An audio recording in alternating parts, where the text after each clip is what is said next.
Okay, so we're live now. Hello, everyone. Sorry for the change of links, and we started another call because we were having some technical difficulties. But I'm going to invite you again to the webinar on blood donation.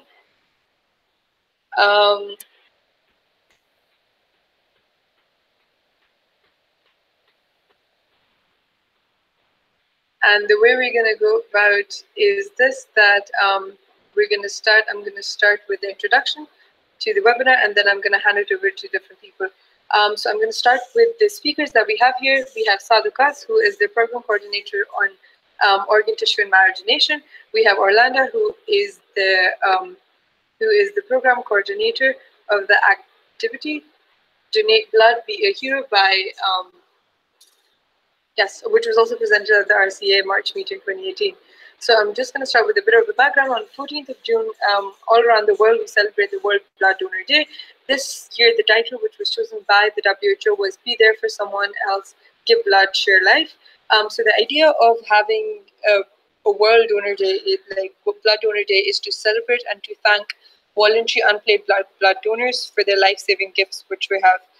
In the current status quo, we have a lot of need for blood donation, and it is our aim to reach 100% unpaid voluntary blood donors. So now I hope you are at this script that we shared, so you can go with us point by point. And now I'm going to go over, I'm going to hand it over to Saad, who's going to go over the introduction to the blood donation campaign and also the introduction to blood donation in general. Saad?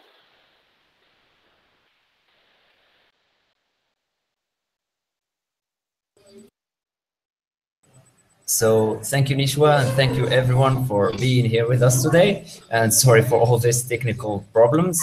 So as we were saying, today we are having the webinar on Blood Donation Day. Blood donation as an important topic that is celebrated by a lot of international organizations like WHO, Red Cross, and many others. So this is why we decided to organize this campaign, and we started up with quizzes that we have shared all over to all animals. And for the quiz, it was a tool in order to raise the awareness and raise the knowledge of medical students, of members on blood donation in order to improve their knowledge. And I'm happy to tell you that within these 2 weeks, we were able to get more than 1,200 answers in our quiz. Another thing we were having in our campaign is the infographics that we were sharing on blood donation. So these infographics were targeted for new medical students, for members, and also for the general population in order to improve their knowledge and increase their awareness on the importance of blood donation, on the use and benefits of blood donation for the donor and for the patients, and also for the community, and also in order to help and encourage people to work on blood donation and to donate blood.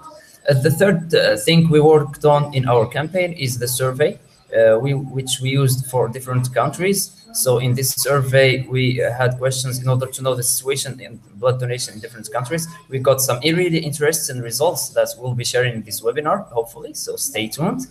And today we are finishing with this great webinar. So moving on, I would like to have a little introduction on blood donation and blood donation importance. Actually, blood donation is when someone donates his blood in order to be given to a patient in order to save his life and improve his his health situation. And what I would like to mention is that there are 3 types of blood donation. The first is voluntary non-paid blood donation, which is the most safe and the safest way as recognized by WHO. There is also family and relatives donation, which is when a patient needs blood and his family and friends, close ones, donate for him in order to help him. And also there is paid donation. This is when people pay someone in order to donate blood for him. So the most important and the safest way, as I said, is voluntary non-paid blood donation. And this is what we are trying to spread into our communities. Moving on the importance of blood donation, as you might know, this is a topic that goes into many public health issues, starting from communicable diseases. According to WHO, 70% of all the blood that is donated in Africa goes to children that are suffering from anemia caused by malaria. It goes into non-communicable diseases when we talk about cardiovascular problems, when we talk about also problems, renal failures, when we talk about other non-communicable diseases that are cured by blood donation. Third thing is accidents and road traffic accidents, disaster medicine. Those patients all need blood donation. And the fourth thing is cancer patients, of course. And finally, maternal and child healthcare. When we talk about people that are giving birth, women that are suffering from child birth, pregnant complications, so they also need blood. So as you can see, all those people need blood, which makes it more and more important. Another point that I would like to mention about blood donation is its benefits for the donor. Actually, when you donate blood, as we shared in our third infographic, it has many health benefits for you as a donor, starting from relieving and having less cancer risk, also having a better heart health, and also a better liver health, because it reduces the levels of iron in your body, and also it helps renewing your blood cells. And another thing is that you get to benefit from free screenings. And it is a very interesting thing, because I've seen many animals that are having in their communities stigma on HIV and other communicable diseases. What they do is that they use blood donation in a way to have people screened on HIV and screened on other communicable diseases. So as you can see, you can do a lot of things with blood donation. So this is a little introduction. I think we'll be moving on to the next point, right, Nishwa? Yes.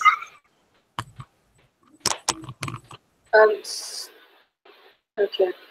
So now that we're done with the blood donation, an introduction to blood donation in general, then we're going to start with what is the status quo on blood donation, which is, again, Saad will brief you about it. So it's generally about the statistics as to what is happening in the world currently right now, and what is the situation in that sense. Saad, would you like to start?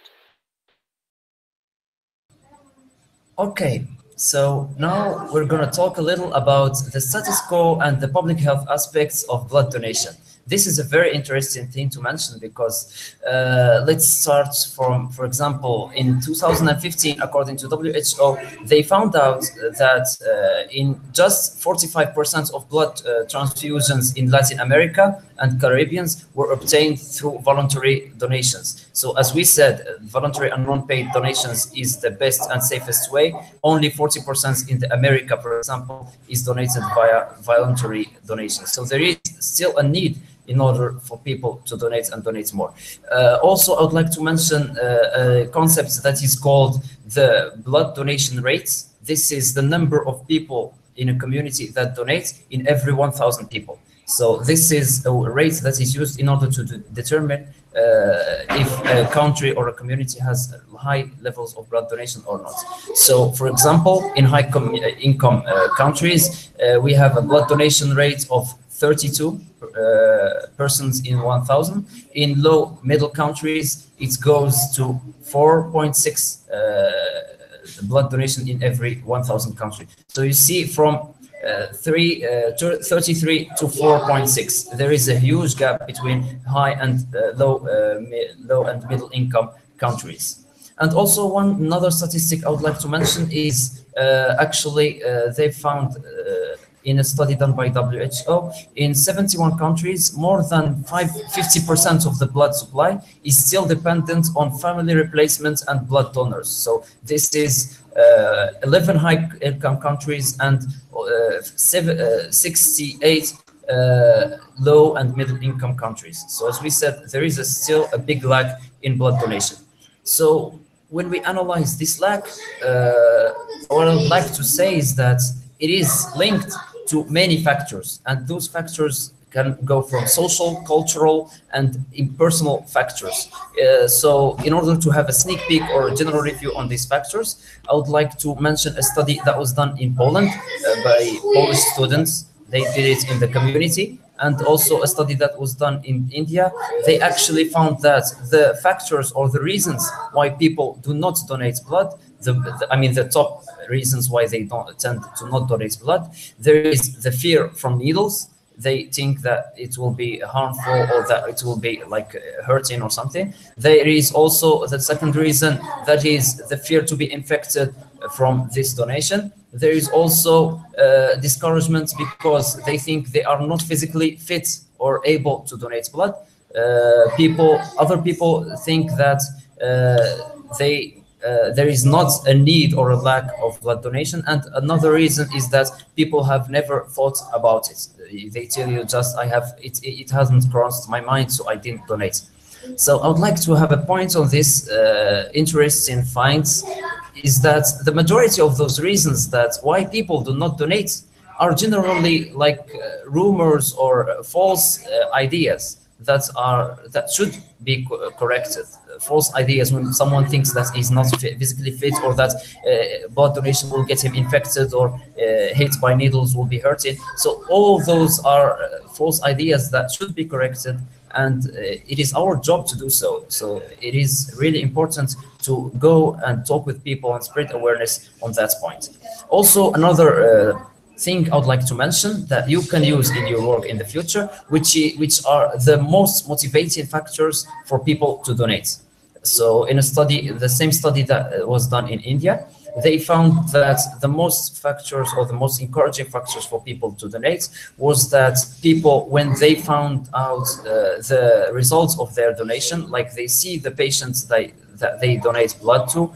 Also, they said that the motivation of helping someone, of doing something good in the society. Also, when people are approached by like NGOs, like Red Cross, like bank staff, in order to donate, they are more able and more encouraged to do so. Like they tell you, I won't be able to go myself to the blood bank to donate, but if there is a campaign or an event organized near me, then it would be more encouraging for me to donate. So those are some motivations that you can focus on when dealing on blood donation, when working on blood donation in your community, in order to get more people to donate and to encourage them to donate. So another point I would like to mention, which is the cultural and social beliefs. Actually, in the survey we have done between our members, we have found out some really interesting results. Actually, in some countries, they said that people just don't care about blood donation. Many people think it can be harmful. Some people think that hospitals sell the blood to other people. For example, in a country, someone said people are getting discouraged to take blood donations from other different religions, from different social economical status. So, for example, they refuse to donate for people who are not from the same religion. For example, in other country, I have saw that usually religious people, based on for example, the Pope, or they say that it's forbidden to donate blood. You can donate blood if only the person is your family member. Also, the general mentality in this country, for example, they said that people keep their minds in their business and they just are not interested to help someone, so they don't really think about those kind of blood donations. In contrast, we've got another, like in the other way, some interesting results. For example, countries that have religions encouraging blood donations, that say, for example, it is obligatory for people, it's a moral obligation for people to donate blood.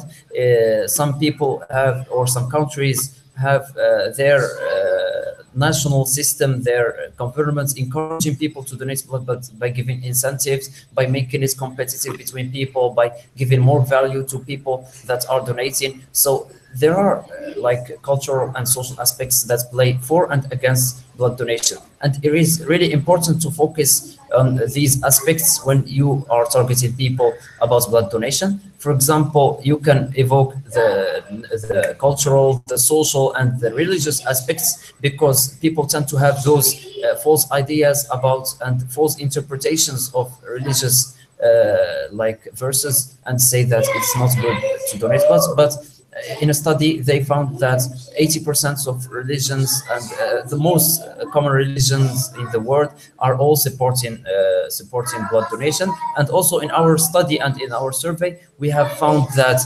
49% of cultural and religions support blood donation. We have this question that goes like this: in your country, how do the cultural, social, and religious factors influence the act of donating blood? So we've got 48% supporting it, 37% neutral, and 13% discouraging it. So really try to focus on those social, cultural, and religious aspects when working with people about blood donations.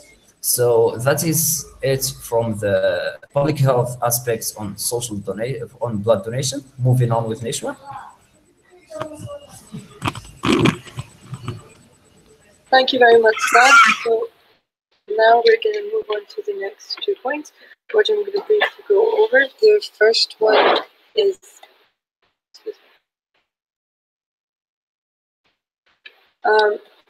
so now we're going to move on to the next 2 points, which is what is the organizational work being done in the blood donation arena, and the second one is about what can we do in our capacity to work on blood donation. So the first thing which we're going to start with, what organizational work is being doing, is this: that there are different organizations which work in blood donation. They can be national, local, regional, on a state level or a provincial level, which really depends upon your country as to where they're happening. And the first thing which you should do before starting or planning an activity, or even realizing or understanding the blood donation workings in your country, is to look for these organizations as to who is the main organizer of blood donation workings in your country. So coming to the survey and the results of the survey, we had a question in the survey which goes like this: who is the main coordinating entity of blood donation, storage, and transfusion in your country? Out of the 60 responses, we had 46% say that they were national blood services, 24% of which are governmental, 41% of them belong to, 41% of them answered that they were hospitals, and 17% responded that they were the organization Red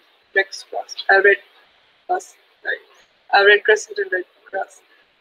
So moving on, then we had some countries. In some countries, it is very varied, because in some countries we have blood donation organizations or a blood bank in every city, and we had places of collection, while in other cities it is way farther from people. So there's also not only a question of the existence of it, but also the availability and accessibility of it, and as to how far or how difficult it is for someone to obtain blood in a case of an emergency, or even otherwise for chronic conditions. So some more results which I would like to share from the response is, we asked the question: does your country have a well-established structure organization for blood collection and storage? And we asked the respondents to respond from 1 to 5. We had most percentage, we had 26% scored it 4 from a scale of 1 to 5, that they have a well-established system, while we had 18.3% just marked them 2 out of 1 to 2. Out of 1 to 5 scale.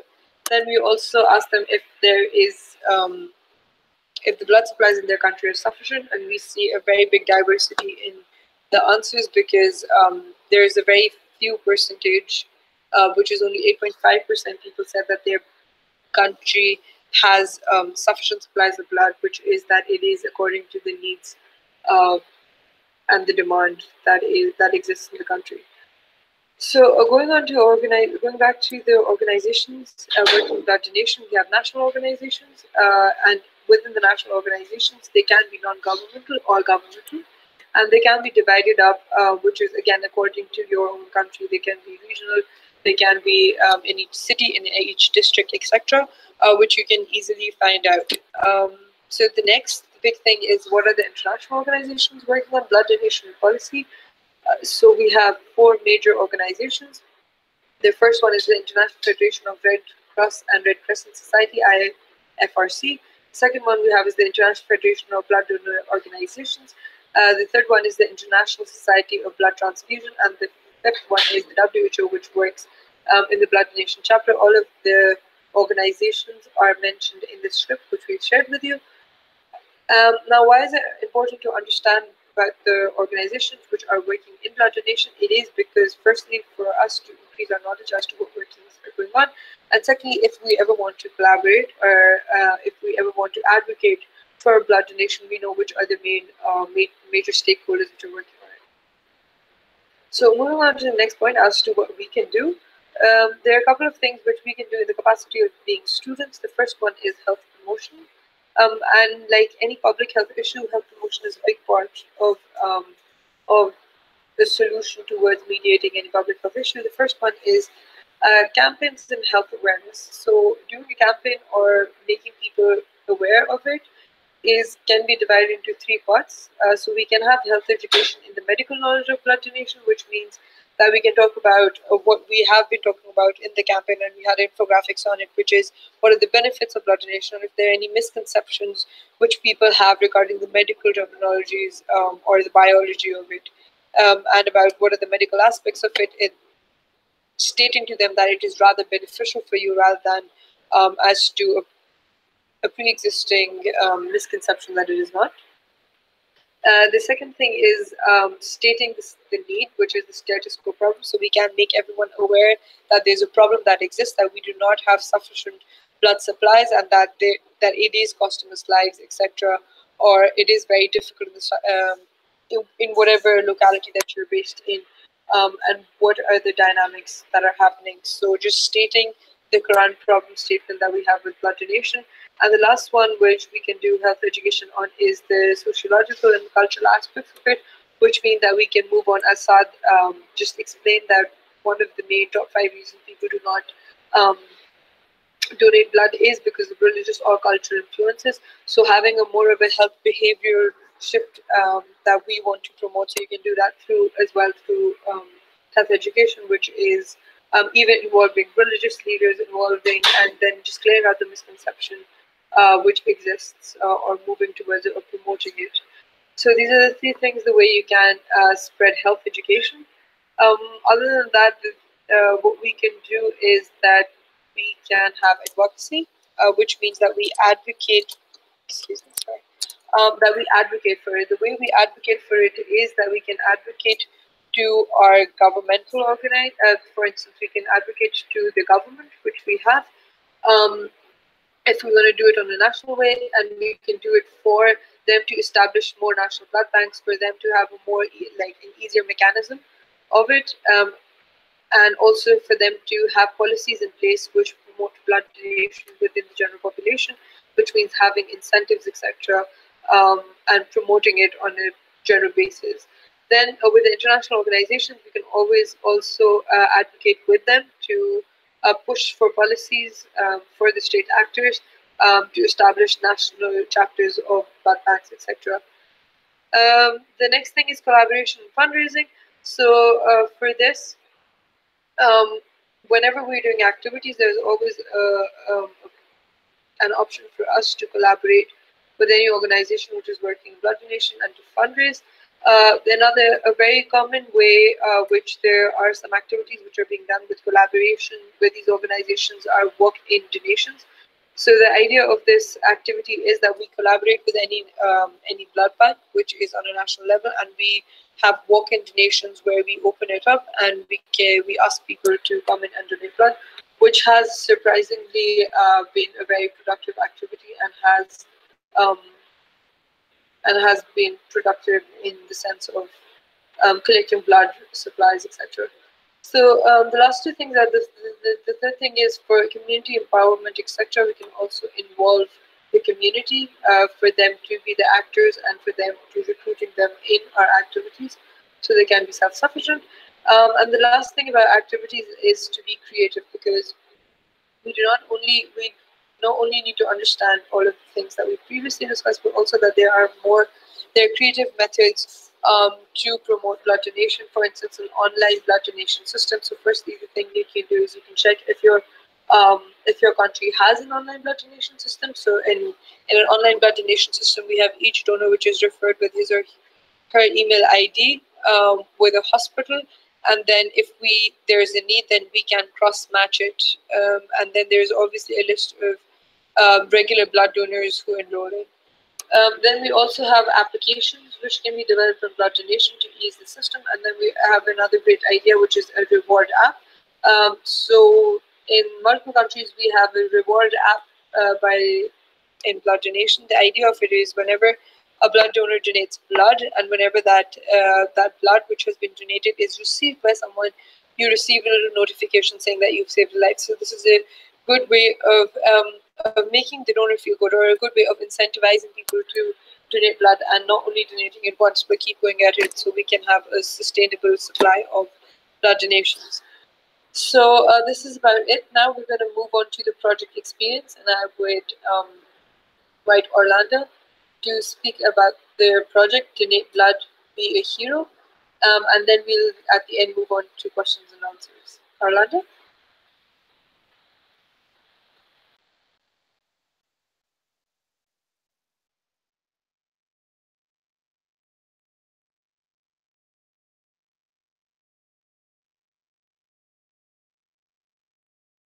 Orlando, your microphone's muted. Can you unmute it? I guess, can you hear me now? Yes, thank you. Okay. Our main objective is to raise awareness in terms of blood donation and the lack of constant new blood donors in our country.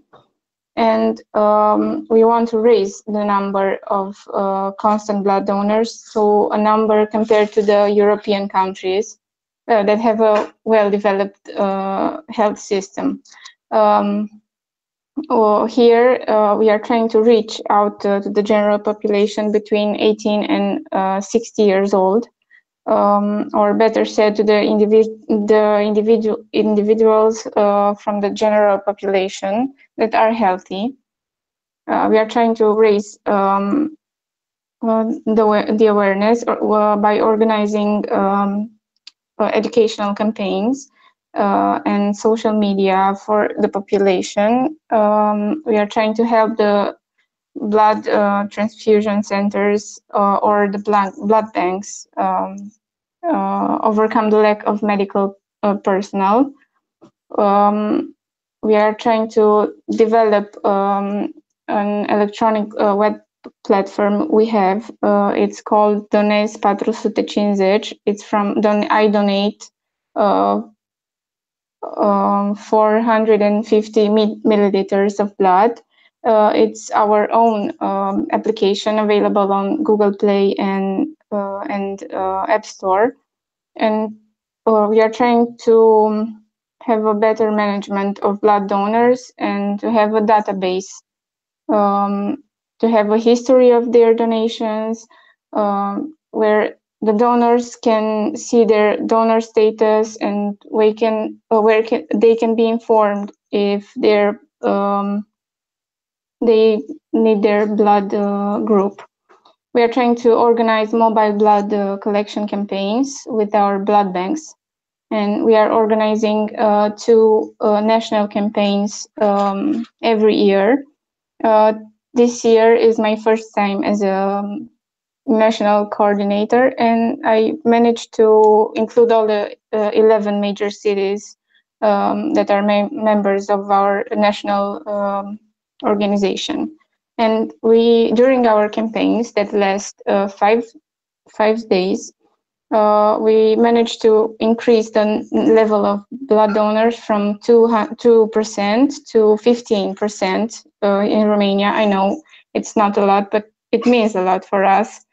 And a lot of them, about 50% of them are there for the first time during our campaigns, and they said they will continue to donate blood because of our activity.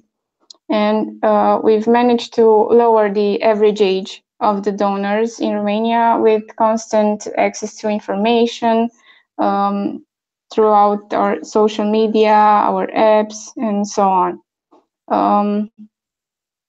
As other outcomes of our activity here in Romania, we've reached about 3 million of people by divided in social media, TV, radio, public transport, school, high school, and university presentation.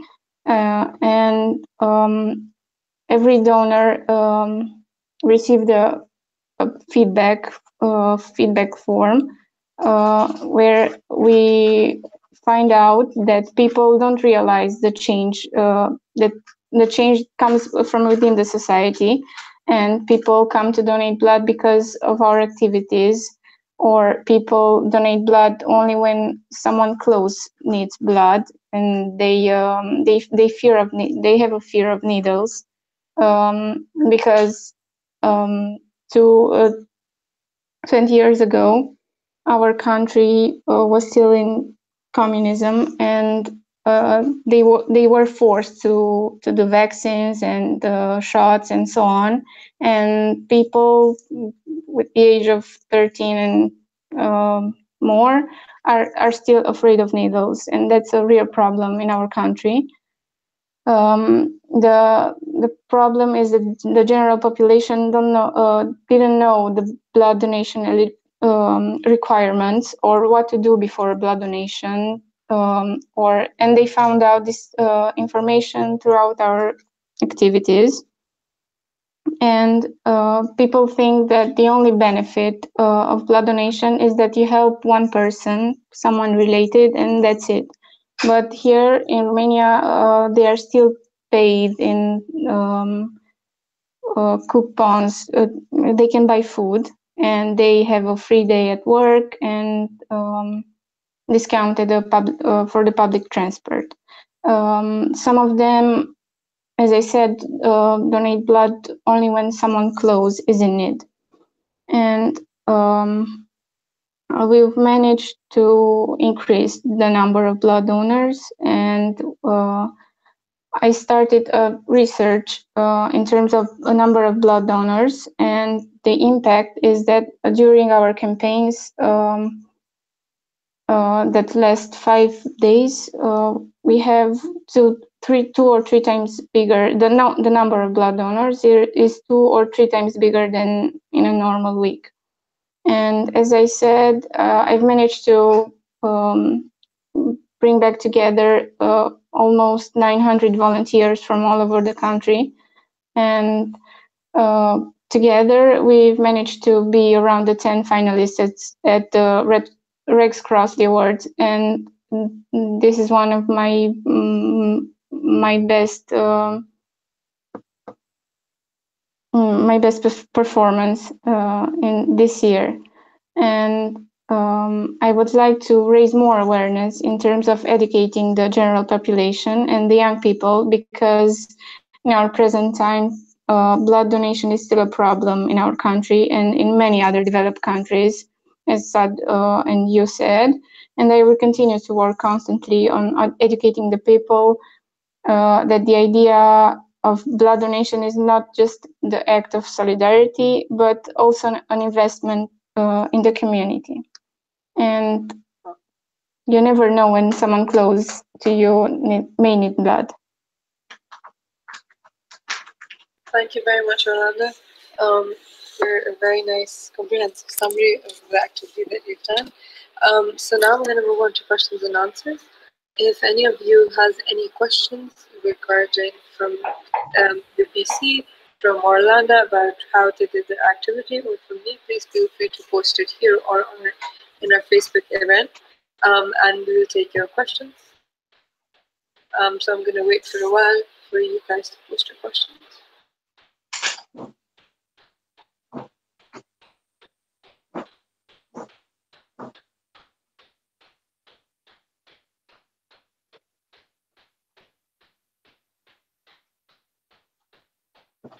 Wow.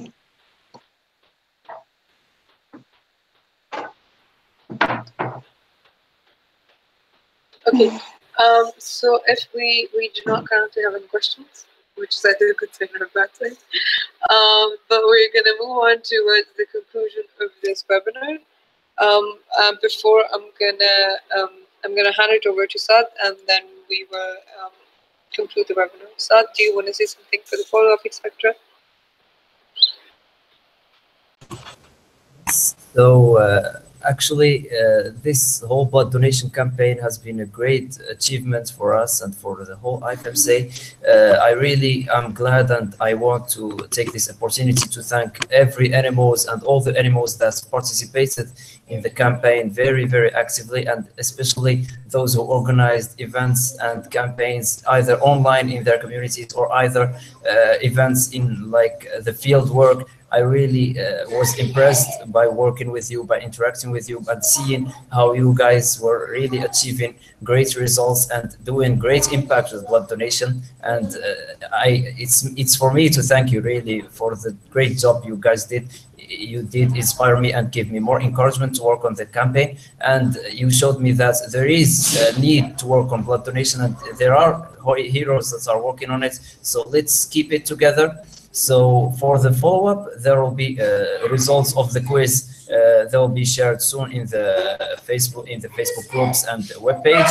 Also, we are making a world map in order for you to see the situation in every country based on your answers that you provide us. So it will be in the end of this month. You have to expect it. Stay tuned for the world map. And also in August, there will be another surprise, which is an IFMSA manual on blood donation.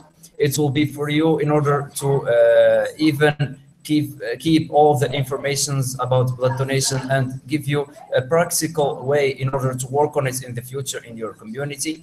So stay tuned also. And as I said before, thank you again for your work on blood donation, everyone. And those who are still not working on it, it is never too late. As I always say, if you want to do something, it is not always too late as long as you do it the right way. And thank you very much. Thank you, Saad. So I think with this, okay. Yes, I think with this we'd like to conclude the webinar. Just in the sense of understanding that lack of blood donation is a complex public health problem. It has things where it has cultural influences, which is about people's beliefs in donation. It is about the medical misconceptions that they have. It is about the general apathy that people show, or that that are the policies that are in place for blood donation. We hope that the campaign that was brought forward to you was helpful for you and will be helpful for you in the future to plan activities on blood donation, or at least increase your knowledge about blood donation, or even if it motivated you to be a blood donor. So with this, we'd like to end this webinar, and just for a follow-up of this webinar, if you have any questions, please feel free to contact the program coordinator or the program coordinator Saad, or Landa if you have any questions regarding the activity that they did on blood donation, or if you have any questions otherwise, please feel free to email us. So with this, we'd like to end the webinar, and thank you very much everyone for being a part of it. Bye-bye.